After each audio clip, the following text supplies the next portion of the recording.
स्वागत है एक बार फिर से आपका मेरे YouTube चैनल मोहम्मद GM में। कैसे हैं आप सब? जो हमारा पिछला वीडियो चल रहा था उच्चतम न्यायालय या न्यायपालिका, जिसमें भारत के उच्चतम न्यायालय के बारे में हम बात कर रहे थे, इसी कड़ी में सर्वोच्च न्यायालय के अंतर्गत ये आखिरी वीडियो है। और वीडियो शुरू करने से पहले आप सबसे एक बार फिर रिक्वेस्ट है, आप मेरे इस चैनल को सब्सक्राइब जरूर करें और वीडियो को लाइक और शेयर करना ना भूलें। तो चलिए शुरू करते हैं। सर्वोच्च न्यायालय का क्षेत्राधिकार, भारतीय सर्वोच्च न्यायालय का क्षेत्राधिकार या उच्चतम न्यायालय का क्षेत्राधिकार। इसके अंतर्गत क्षेत्राधिकार को जो है हमने ये करीब बहुत सारे भागों में बांटा है। सबसे पहला तो आता है सर्वोच्च न्यायालय के क्षेत्राधिकार में, जिसमें आता है प्रारंभिक क्षेत्राधिकार, जिसको अनन्य क्षेत्राधिकार भी कहते हैं और मौलिक क्षेत्राधिकार भी कहा जाता है इसको। और इसके अंतर्गत जो भी केस आते हैं, जो भी विवाद या मुकदमे आते हैं, उनकी सुनवाई सिर्फ और सिर्फ सुप्रीम कोर्ट में ही हो सकती है, उच्चतम न्यायालय में ही हो सकती है। किसी भी दूसरे न्यायालय या हाई कोर्ट में इनकी सुनवाई नहीं हो सकती है। दूसरे प्रकार का जो क्षेत्राधिकार है वो है मौलिक अधिकारों से संबंधित, मौलिक अधिकारों की रक्षा करना, रिट संबंधी क्षेत्राधिकार, समवर्ती, इसको समवर्ती प्रारंभिक क्षेत्राधिकार कहा जाता है। ठीक है। और इसके संबंध में SC और HC यानी कि सुप्रीम कोर्ट और जो उच्च न्यायालय होते हैं, जैसे भारत में 24 हाई कोर्ट से उच्च न्यायालय हैं, 24 उच्च न्यायालय हैं पूरे भारत में। तो हाई कोर्ट और सुप्रीम कोर्ट दोनों ही इस तरह के मामलों की सुनवाई कर सकते हैं, जिसमें एक तो मौलिक अधिकारों की सुरक्षा के लिए वो रिट जारी कर सकता है, तो इसको रिट संबंधी क्षेत्राधिकार भी कहा जाता है। और समवर्ती प्रारंभिक क्षेत्राधिकार का मतलब सम यानी कि समान रूप से SC और HC दोनों को सुनवाई का अधिकार होता है, इसलिए इसको समवर्ती प्रारंभिक क्षेत्राधिकार भी कहा जाता है। तीसरे प्रकार का जो क्षेत्राधिकार है वो है अपीलीय क्षेत्राधिकार। अपीलीय क्षेत्राधिकार का मतलब देश के किसी भी उच्च न्यायालय में अगर कोई किसी मामले पर निर्णय दिया गया है, फैसला सुना दिया गया है, ठीक है, तो उस संबंध में हाई कोर्ट के फैसले के खिलाफ आप सुप्रीम कोर्ट में अपील कर सकते हैं। उच्च न्यायालयों के निर्णयों के विरुद्ध अपीलों पर सुनवाई करना, ये कहलाता है अपीलीय क्षेत्राधिकार। और इसको अंतिम अपीलीय न्यायालय भी कहा जाता है, सुप्रीम कोर्ट को। एक आता है परामर्शदात्री क्षेत्राधिकार। परामर्श यानी कि सलाहदात्री देना, यानी कि परामर्श देने के संबंध में भी इसका अधिकार है, क्षेत्राधिकार है। और परामर्श यानी कि सलाह, और यह किसके अंतर्गत है? संविधान का आर्टिकल 143 अनुच्छेद 143 के अंतर्गत राष्ट्रपति को यदि कभी सलाह की आवश्यकता होती है तो सुप्रीम कोर्ट, सर्वोच्च न्यायालय राष्ट्रपति को सलाह दे सकता है। ठीक है। अब यदि राष्ट्रपति सुप्रीम कोर्ट से कोई सलाह मांगता है, परामर्श मांगता है, तो परामर्श देना या न देना सर्वोच्च न्यायालय पे निर्भर है। वो चाहे तो सलाह देने से मना भी कर सकता है। अब मान लिया उसने राष्ट्रपति को सलाह दे दी, ठीक है, तो अब उस सलाह को मानना या न मानना यह भी राष्ट्रपति की इच्छा पर निर्भर है, यानी कि यह एक ऐच्छिक क्षेत्राधिकार है। इसके बाद अगला जो है निर्णयों या आदेशों पर पुनर्विचार संबंधी अधिकार, यानी कि मान लिया सर्वोच्च न्यायालय ने कभी किसी समय में कोई फैसला दिया है, किसी मुकदमे के संबंध में, किसी बात के संबंध में कोई निर्णय या फैसला दिया है, आदेश दिया है, और कभी भविष्य में उस फैसले के संबंध में या उस विवाद के संबंध में, केस के संबंध में कोई नई बात सामने आती है, ठीक है, तो उस मामले को दोबारा खोल करके उसके ऊपर फिर से विचार किया जा सकता है। ठीक है। यानी कि अपने ही दिए गए निर्णयों पर पुनर्विचार करना, और यदि लगता है कि नहीं, इसमें कोई नई बात सामने आने से अब इस फैसले को बदला जा सकता है, तो वो अपने फैसले को बदल भी सकता है, यानी कि पुराने फैसलों को वो पलट भी सकता है। ठीक है। इसके अलावा देखिए आप, एक आता है अभिलेख न्यायालय। अभिलेख न्यायालय आर्टिकल 129 के अंतर्गत ये क्या होता है हम आगे देखते हैं, स्पष्ट कर रहे हैं इसको आगे। एक आता है संविधान का रक्षक,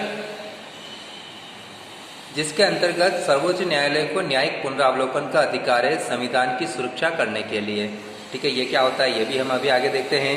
और अंतिम जो है इसमें क्षेत्राधिकार में उच्चतम न्यायालय का प्रशासन, यानी कि उच्चतम न्यायालय की जो बाउंड्री है उस बाउंड्री के अंतर्गत उच्चतम न्यायालय के जितने भी कर्मचारी हैं, अधिकारी हैं, उनके संबंध में उनकी भर्ती कैसे की जाएगी, उनकी सेवा शर्तें, वेतन वगैरह क्या होंगे, उसके अवकाश के नियम क्या होंगे, छुट्टी के नियम क्या होंगे, रिटायरमेंट के नियम क्या होंगे, ये सारा कुछ तय करने का अधिकार इसका है। और साथ ही अपने उच्चतम न्यायालय का बजट तैयार करना भी उच्चतम न्यायालय के अंतर्गत होता है। ये आता है उच्चतम न्यायालय के प्रशासन में। तो इसके संबंध में उच्चतम न्यायालय की शक्ति होती है। अब बात करते हैं, इसको डिटेल में देखते हैं, अनन्य या प्रारंभिक या मौलिक क्षेत्राधिकार।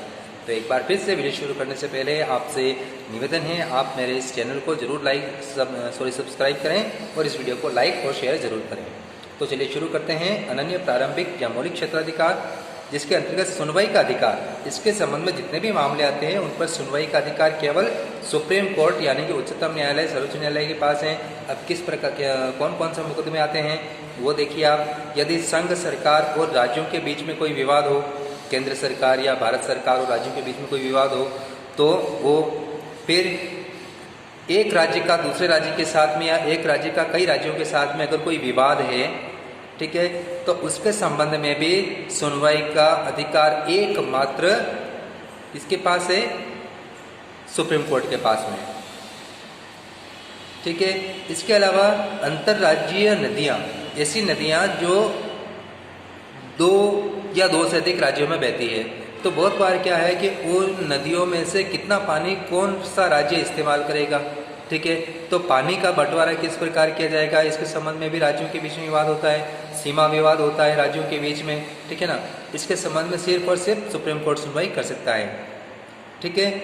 इसके अलावा संविधान के यहाँ पे देखिए, राष्ट्रपति की आपात शक्तियाँ, राष्ट्रपति की जो आपातकालीन शक्तियाँ हैं उसके संबंध में भी अब सुप्रीम कोर्ट सुनवाई कर सकता है। खास तौर से अनुच्छेद 356 के अंतर्गत यदि किसी राज्य का शासन बर्खास्त किया गया हो और वहाँ राष्ट्रपति शासन लगाया गया हो, ठीक है, तो उसके संबंध में ये जांच कर सकता है कि जो किसी राज्य की सरकार को बर्खास्त करके जो राष्ट्रपति शासन लगाया है वो वास्तव में लगना चाहिए था या नहीं लगना चाहिए था, या केंद्र सरकार ने अपने मतलब तानाशाही पूर्वक अगर उस राज्य में, जिस राज्य में बर्खास्त किया है उस राज्य में किसी दूसरी पार्टी की सरकार हो और सिर्फ पार्टीवश द्वेषता के कारण अगर सरकार को बर्खास्त किया हो, तो इसका संबंध में सारे पहलुओं पे जांच कर सकता है ये, और उसको लगे कि नहीं राष्ट्रपति शासन नहीं लगना चाहिए था तो ये आदेश दे सकता है, उस राज्य की पुरानी सरकार को बहाल कर सकता है, ठीक है ना। तो अब आपातकालीन शक्तियाँ भी इसके दायरे में आ चुकी है,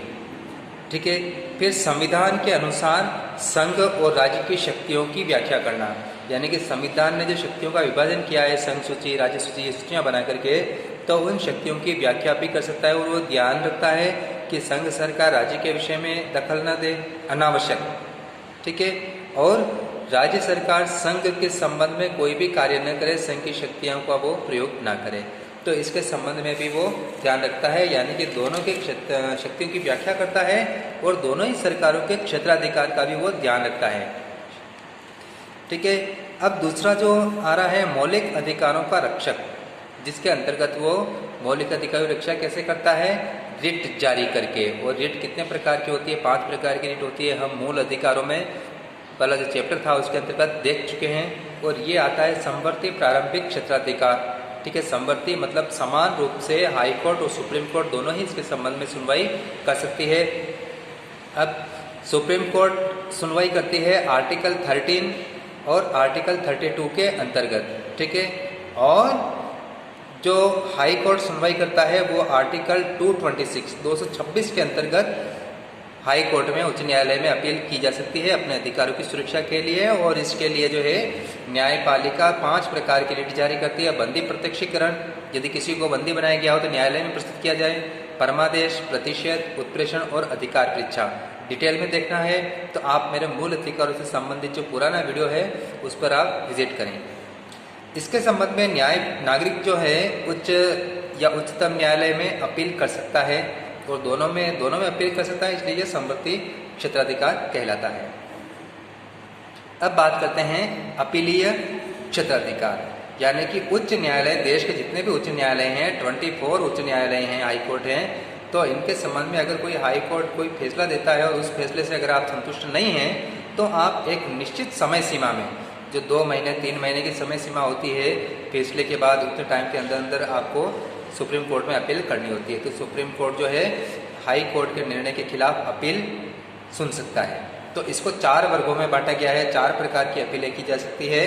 एक तो संविधान की व्याख्या के संबंध में, अगर संविधान की किसी धारा की हाई कोर्ट ने कोई व्याख्या की है, ठीक है, और अगर किसी पार्टी को या किसी और को लगता है कि नहीं ये सही व्याख्या नहीं है, तो वो सुप्रीम कोर्ट में जा सकता है। सुप्रीम कोर्ट उसकी जो व्याख्या करेगा वो एकदम सही होगी, ठीक है, वो सबको माननी होगी।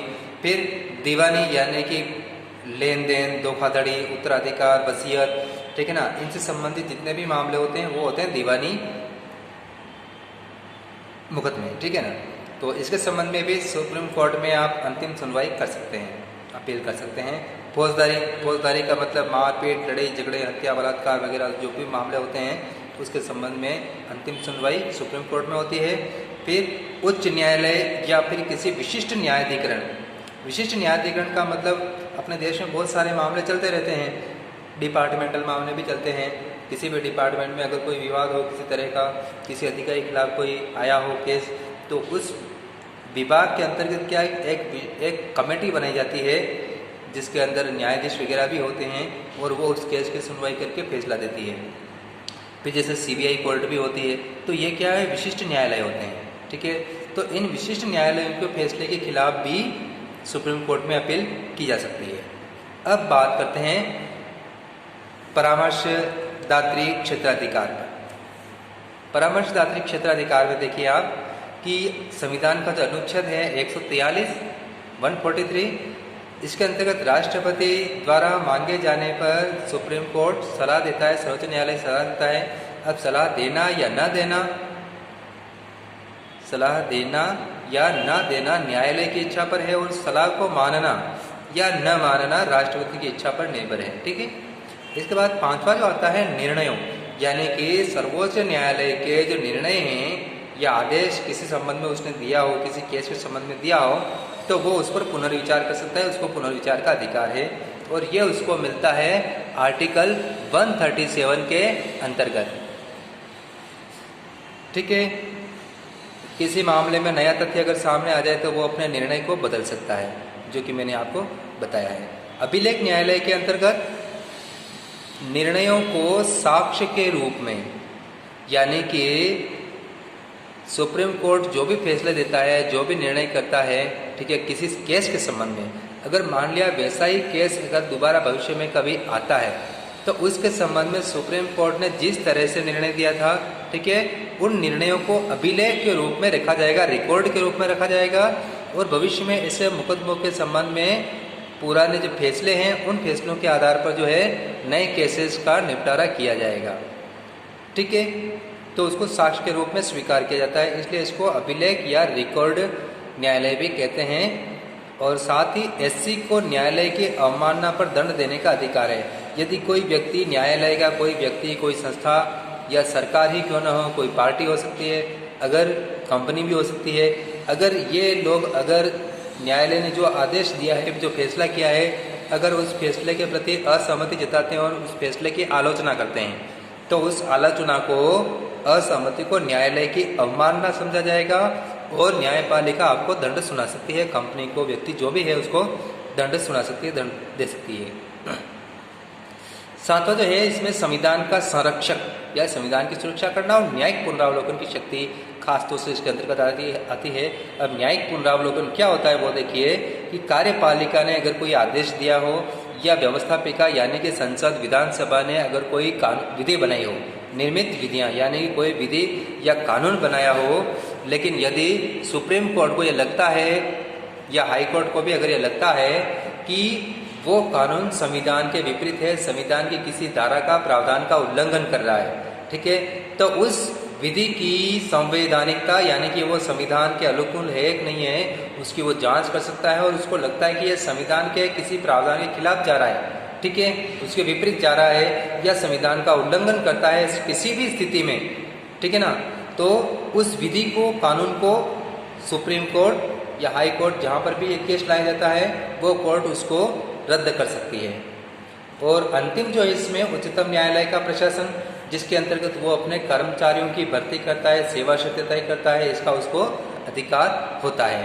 तो इस तरह से ये हो गया आपके उच्चतम न्यायालय का क्षेत्राधिकार। अब बात करते हैं न्यायिक सक्रियता की। न्यायिक पुनरावलोकन में यह करने वाला था, लेकिन न्यायिक पुनरावलोकन को मैंने संविधान का संरक्षण के अंतर्गत उसको कर दिया है। जैसे ये जस्ट ऊपर वाला जो पॉइंट है वो न्यायिक पुनरावलोकन का ही है।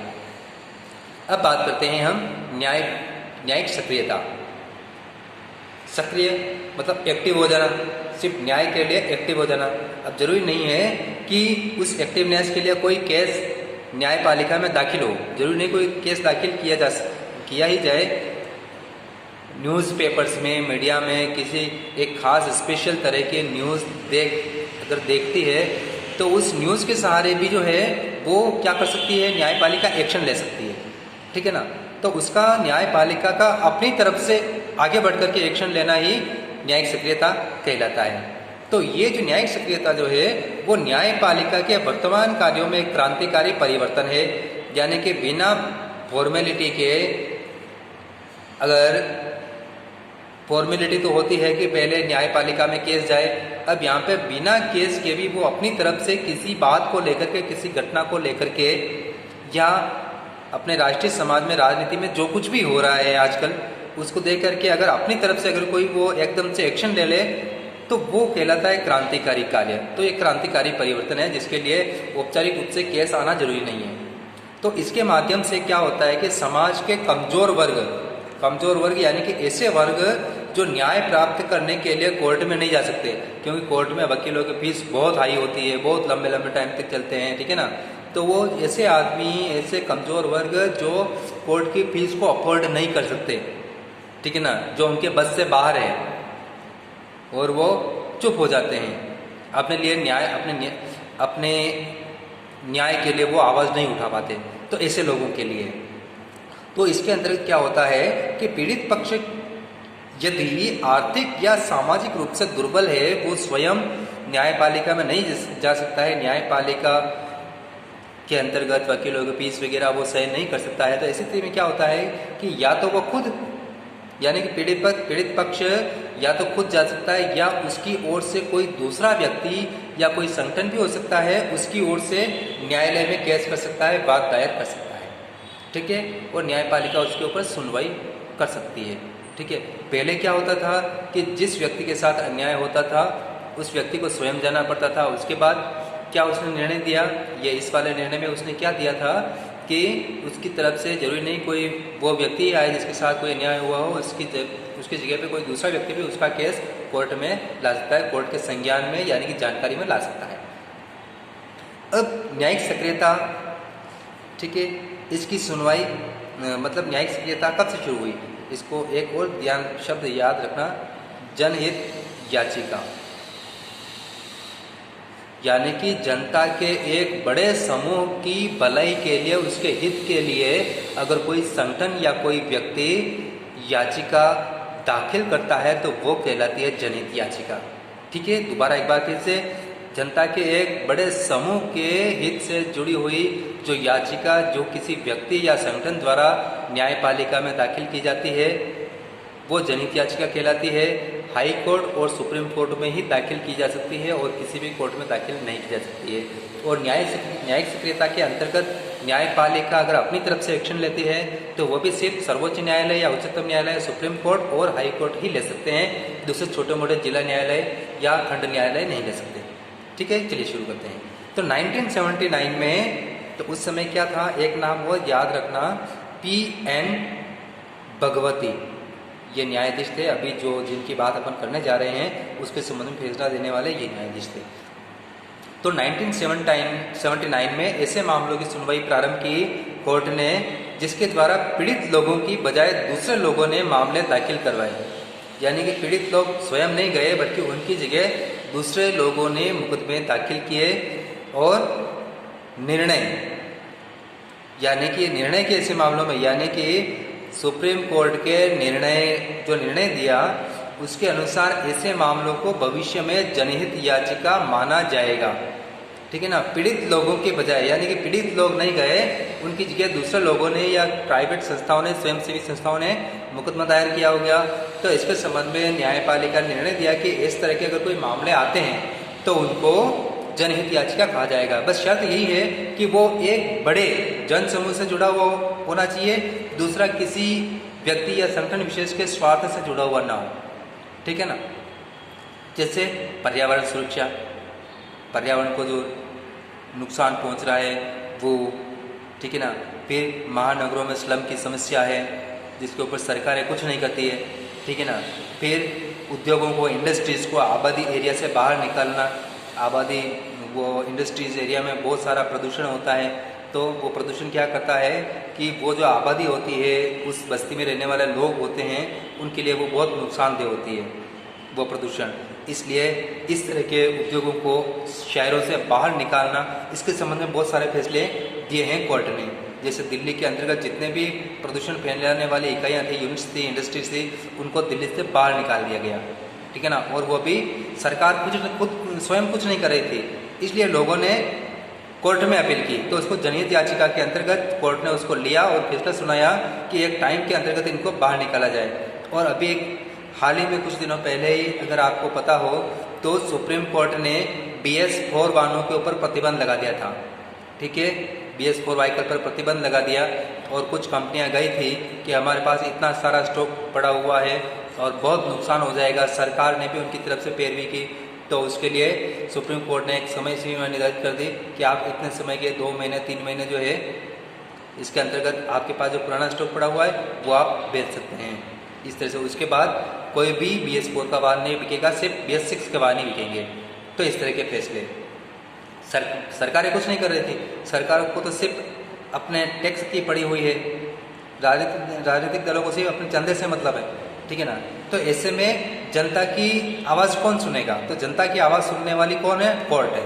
तो कोर्ट ने ऐसे निर्णय दिए हैं। तो इससे क्या होता है कि समाज सेवा से प्रेरित नागरिकों, स्वयंसेवी संगठनों, यानी स्वयंसेवी संगठनों को कहते हैं NGOs, ठीक है, नॉन गवर्नमेंट ऑर्गेनाइजेशन। तो स्वयंसेवी संगठनों द्वारा विभिन्न प्रकृति, यानी कि अलग अलग तरह के मुकदमे, मामले, जैसे इनमें अधिकारों की सुरक्षा, यानी कि मूल अधिकारों की सुरक्षा, निर्धन वर्ग के जीवन स्तर को ऊपर उठाना, निर्धन वर्गों की बेहतरी, पर्यावरण की सुरक्षा। जैसे आपके उदयपुर में भी जिलों की सुरक्षा के लिए जब सरकार कुछ नहीं कर रही थी, तो हाई कोर्ट ने खुद आगे आकर के सरकार को ऑर्डर दिया कि आप ऐसा करो, प्रशासन को ऑर्डर दिया, जिला कलेक्टर को ऑर्डर दिया, ठीक है ना। तो अब ये मामला जो उदयपुर की जिलों का मामला जो है वो सीधे अब सरकार के पास नहीं रहा, अब सीधे उसको हाई कोर्ट मॉनिटरिंग कर रहा है, जिलों की सुरक्षा। अब ये सिर्फ राजस्थान ही नहीं बल्कि और भी दूसरी जगह पर भी, उदयपुर के अलावा और भी दूसरी जगह पर भी जिले हैं, उनकी सुरक्षा के संबंध में भी कोर्ट जो है निर्देशों के अनुरूप अब सरकार को काम करना पड़ रहा है। बाकी अपनी मर्जी से तो कुछ करेगी नहीं। फिर प्रदूषण कारक वाहन, यानी कि जो अभी मैंने बताया था BS4 BS6, तो इस तरह के वाहनों को प्रतिबंधित करना, उद्योगों को शहरों से बाहर निकालना, जो मैंने उदाहरण दिया था, दिल्ली से सारी की सारी इंडस्ट्रीज़ को दिल्ली से बाहर निकाल दिया गया। तो इस मुद्दे पर न्यायालय ने निर्णय दिया कि इस प्रकार के फैसले लेने से कई बार क्या होता है कि न्यायपालिका और विधायिका के बीच विवाद की स्थिति उत्पन्न होती है। विधायिका यानी कि संसद के बीच में, व्यवस्थापिका के बीच में, ठीक है, जो कि इसके बाद में अभी अपन आगे और पढ़ेंगे इन दोनों के बीच विवाद के बारे में, क्योंकि कानून बनाने का काम किसका है? विधायिका का। फैसले लेने और लागू करने का काम किसका होता है? सरकार का, कार्यपालिका का। लेकिन क्योंकि सरकारें अपने कर्तव्य से विमुख हो गई है ना, सरकार खुद कोई काम नहीं कर रही है, सरकार को तो सिर्फ अपने फायदे की, पार्टीज को सिर्फ अपने फायदे की पड़ी हुई है, वो जनता की कोई सुन ही नहीं रहा है। इसी वजह से मजबूर होकर के जब कार्यपालिका, व्यवस्थापिका अपने कर्तव्य से विमुख हो गई, तो उस स्थिति में न्यायपालिका को आगे बढ़ करके मामले को हैंडल करना पड़ा, ठीक है ना।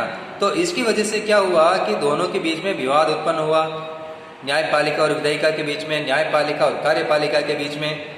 जैसे इसमें भ्रष्टाचार संबंधी मामलों की जांच, तो इसके संबंध में जब सरकार कुछ नहीं कर रही थी, तो सुप्रीम कोर्ट ने खुद मामला अपने हाथ में ले लिया था और खुद ही क्या किया, उसने CBI को निर्देश दे दिया कि आप इस मुद्दे पर जांच करके रिपोर्ट सीधे हमें करें।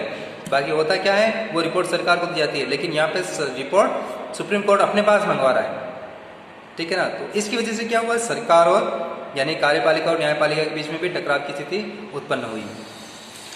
चलिए आगे चलते हैं। अब बात करते हैं हम इस न्यायिक सक्रियता से, यानी कि कोर्ट के द्वारा खुद आगे बढ़कर के कार्यपालिका और न्यायपालिका के कार्य करना, यानी कि जो अभी तक जो अपन ने देखा कि न्यायपालिका इस तरह के कार्य कर रही है, ठीक है ना, जो कार्य वास्तव में किसके हैं, सरकार के और संसद के, लेकिन कर कौन रहा है आजकल, न्यायपालिका, मजबूरी में करना पड़ रहा है लेकिन कर रही है। तो इसकी वजह से क्या हुआ, कार्यपालिका, व्यवस्थापिका और न्यायपालिका के बीच में जो शक्ति संतुलन होना चाहिए कि कौन सा अंग क्या कार्य करेगा, ठीक है, वो शक्ति संतुलन कठिन हो गया है, ठीक है ना। अब संतुलन नहीं रहा है, क्योंकि इन दोनों की कार्य विमुखता की वजह से इस पार्ट को जो है इनको ऑर्डर देना पड़ रहा है कि आप ये काम करो, क्योंकि ये अपनी मर्जी से नहीं कर रहे हैं इसलिए। अतः आवश्यक है कि शासन के सभी निकाय दूसरे की शक्तियों और क्षेत्राधिकारों का सम्मान करें। तो सम्मान करते जरूरी होगा कि वो अपने कर्तव्य का अच्छी तरह से पालन करें। अगर वो अपने कर्तव्य का पालन अच्छी तरह से करते रहेंगे तो न्यायपालिका को भी कोई फालतू टाइम नहीं है, उसके पास भी पूरे देश में 3 करोड़ केस पेंडिंग है, लटके हुए मामले सालों साल से 3 करोड़ मामले पेंडिंग है, ठीक है ना। तो इसके पास भी कोई फालतू टाइम नहीं है कि ये लोग ये इन दोनों का काम करें, लेकिन क्योंकि ये अपना कर्तव्य पूरा नहीं कर रहे, ठीक है। अगर ये दोनों अपना कर्तव्य पूरा करते रहें, ठीक है ना, तो ही क्या होगा, शक्ति संतुलन बना रहेगा। तो क्षेत्राधिकार का सम्मान करें और अपना कार्य पूरी जिम्मेदारी से करें, कार्य यानी कर्तव्य पूरी जिम्मेदारी से करें। तो अधिकांश मामलों में जो अनुभव हुआ है कि नागरिक सक्रियता की वजह से क्या हुआ है कि जनहित पर सकारात्मक प्रभाव पड़ा है, और अब क्या होता है कि अब सरकार और संसद भी जो है जन के हित की तरफ ध्यान देने लगी है। अब बात करते हैं न्यायपालिका और संसद। न्यायपालिका और संसद, तो न्यायपालिका की न्यायिक सक्रियता से क्या हुआ कि राजनीतिक दलों के व्यवहार, यानी कि वो लोग क्या करते हैं, नेताओं के भ्रष्टाचार, एक दूसरे के खिलाफ गलत आरोप लगाना चुनाव प्रचार के समय में, इसके अलावा राजनीतिक दलों के नेताओं के भ्रष्टाचार के अंतर्गत ही। फिर इसके अलावा देखा जाए तो बहुत बार एक पार्टी के नेता अपनी पार्टी को छोड़ करके दूसरे पार्टी में चले जाते हैं और कहते हैं कि इस पार्टी के अंदर रहने से मेरी अंतरात्मा जो है मुझे झकझोर रही थी, इसलिए मैं अपनी अंतरात्मा की आवाज़ पर दूसरे दल में जा रहा हूँ। अंतरात्मा कोई चीज़ नहीं होती है, ये सब भ्रष्ट आचरण है इनका, पैसों के दम पे ये बिकते हैं, इधर उधर जाते हैं। फिर सरकारों की कर्तव्य विमुखता पर अंकुश लगाने का कार्य किया है, और राष्ट्रपति और राज्यपाल की शक्तियों को भी न्यायिक पुनरावलोकन के दायरे में शामिल कर लिया गया है, क्योंकि राष्ट्रपति और राज्यपाल की शक्तियों का नाजायज गलत उपयोग करके, दुरुपयोग करके क्या किया जाता है कि जो स्टेट गवर्नमेंट होती है उनके कामकाज में दखल देने का प्रयास किया जाता है, खास तौर से उन राज्यों में जहाँ अलग पार्टी का शासन होता है, केंद्र में अलग पार्टी का शासन होता है। जैसे राजस्थान में कांग्रेस का शासन है और केंद्र में बीजेपी का शासन है, भारतीय जनता पार्टी का। तो इससे क्या है, कांग्रेस और बीजेपी में दोनों में खींचतान चलती रहती है। तो सेंट्रल गवर्नमेंट क्या करती है कि राष्ट्रपति की शक्तियों का दुरुपयोग करती है, और राज्यपाल जो कि हर राज्य में होते हैं, इनकी शक्तियों का दुरुपयोग करते हुए उस राज्य सरकार के कामकाज में वो दखल देती है, हस्तक्षेप करती है, और उनके कामकाज में रोड़े अटकाने का प्रयास करती है। कई बार उनकी सरकारों को उनको हटा दिया जाता है, राष्ट्रीय शासन लागू कर दिया जाता है। तो इस तरह की शक्तियाँ भी न्यायिक पुनरावलोकन के दायरे में आ गई है कि राष्ट्रपति और राज्यपाल की शक्तियों का जो प्रयोग किया जा रहा है वो संविधान के अनुसार हो रहा है या नहीं, तो ये भी वो देखती है। कई अवसरों पर न्यायपालिका द्वारा कार्यपालिका और उसके संस्थाओं को, जैसे सीबीआई को, बहुत बार कोर्ट ने सीबीआई को निर्देश दिया था कि अमुक मामले में वो जांच करके रिपोर्ट सीधे न्यायपालिका को दे, ठीक है ना। इस तरह के मामलों में, जैसे उदाहरण के लिए हवाला मामला, पेट्रोल पंपों का अवैध संचालन, यहाँ पे आवंटन होना चाहिए था, आवंटन, तो और सरकारी खाद्यान्न की दुर्दशा, जो भी सरकारी मतलब राशन का जो खाद्यान्न होता है वो खुले में पड़ा हुआ रहता है और बारिश में ख़राब होता है, सड़ता है। तो कोर्ट ने सरकार को निर्देश भी दिया था इन्होंने कि ये जो सरकारी खाद्यान्न जो है जो बर्बाद हो रहा है, क्यों ना इसको बर्बादी से रोकने की अपेक्षा गरीबों में फ्री में बांट दिया जाए, ठीक है ना। तो इस तरह के निर्देश जो है सुप्रीम कोर्ट ने, हाई कोर्ट ने सरकारों को दिए, जो कि इनको सही नहीं लगे। सरकारों को और संसद को। तो न्यायपालिका द्वारा भ्रष्ट नेताओं और नौकरशाही पर जांच करने के निर्देश भी बहुत बार सीबीआई को दिए गए। कोलगेट आवंटन के मामले हैं, इस तरह से कोयला घोटाला से संबंधित, 2G स्पेक्ट्रम घोटाले से संबंधित, ये सभी जो कि बाद में आगे जा कर के वो जो है जब सुप्रीम कोर्ट में उनके ऊपर केस चला था तो वो सभी जो भी आरोपी थे वो उसमें बरी हो गए। कोर्ट ने जो कहा था कि इससे कोई घोटाला कभी हुआ ही नहीं, ये तो सिर्फ चुनाव प्रचार का एक हथकंडा था किसी समय में। तो इस तरह से जो है बहुत बार जो एक्शन लिया जाता है कोर्ट के द्वारा वो व्यवस्थापिका को यानी कि संसद और सरकारों को सही नहीं लगते। अब हमारे देश में संविधान के द्वारा शक्तियों का सीमित बंटवारा यानी कि शक्तियों का जो बंटवारा किया गया है राज्यों और संघ के बीच में, ठीक है। इसके अलावा व्यवस्थापिका, कार्यपालिका और न्यायपालिका के बीच में भी शक्तियों का भी बंटवारा किया गया है कि कार्यपालिका क्या कार्य करेगी, व्यवस्थापिका को क्या कार्य करना है, न्यायपालिका क्या करेगी। तो इनको इनके दायरे में रह करके यानी कि जो शक्तियाँ इनको दी गई है उन्हीं शक्तियों का प्रयोग करना चाहिए था और एक दूसरे के क्षेत्राधिकार का सम्मान करना चाहिए था और अवरोध और संतुलन स्थापित यानी कि इन तीनों ही अंगों यानी कि कार्यपालिका, व्यवस्थापिका और न्यायपालिका के जो शक्तियां हैं, जो कार्य क्षेत्र है उसमें संतुलन बना रहे, यानी कि इसमें कोई भी अंग दूसरे अंग के कामकाज में अनावश्यक दखल ना दे, ठीक है ना। तो ये जो अवरोध और संतुलन का सिद्धांत जो अपनाया गया है जिसमें सरकार का प्रत्येक अंग क्या करता है, एक निश्चित और स्पष्ट कार्य इसमें दिया गया है, ठीक है, कि आपको सिर्फ अपना कार्य करना है। अब इसमें संसद विधि निर्माण करती है, संविधान संशोधन का कार्य करती है, कार्यपालिका इन कानूनों को लागू करती है जो संसद बनाती है और न्यायपालिका इन कानूनों के अनुसार सबसे पहली बात तो संविधान के अनुकूल विधियों की जांच यानी कि जो भी कार्य विधियाँ यह बनाती है, कानून बनाती है, या संविधान संशोधन वाला कानून भी बनाया तो वो संविधान के अनुकूल है या नहीं।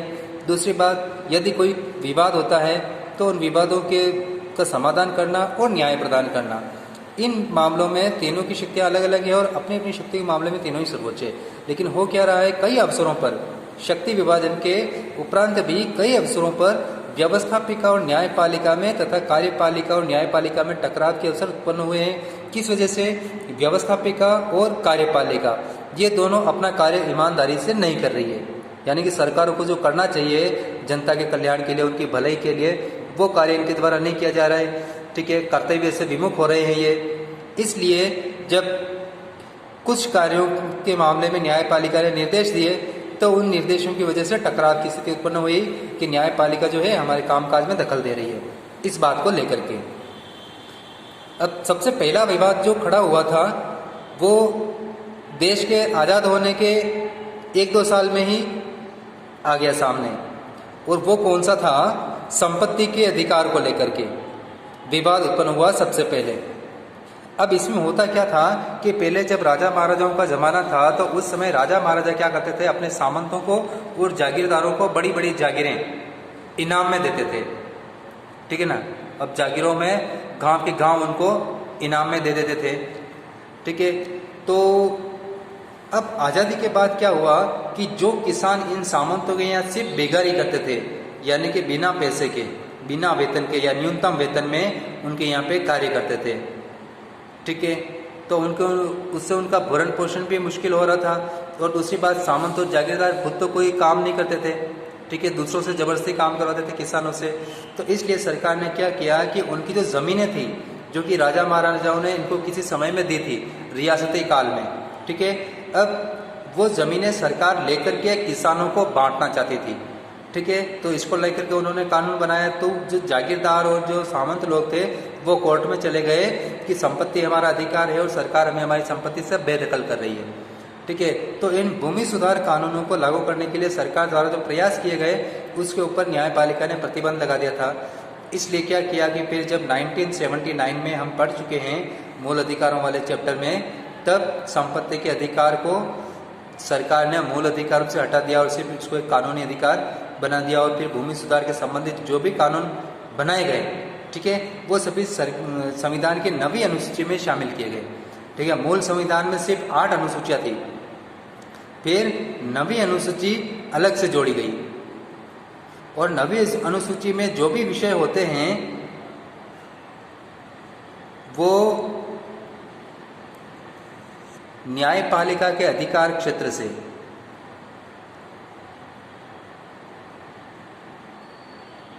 बाहर होते हैं, यानी कि इसके संबंध में कोई भी व्यक्ति संस्था जो है केस नहीं ले जा सकती है कोर्ट में।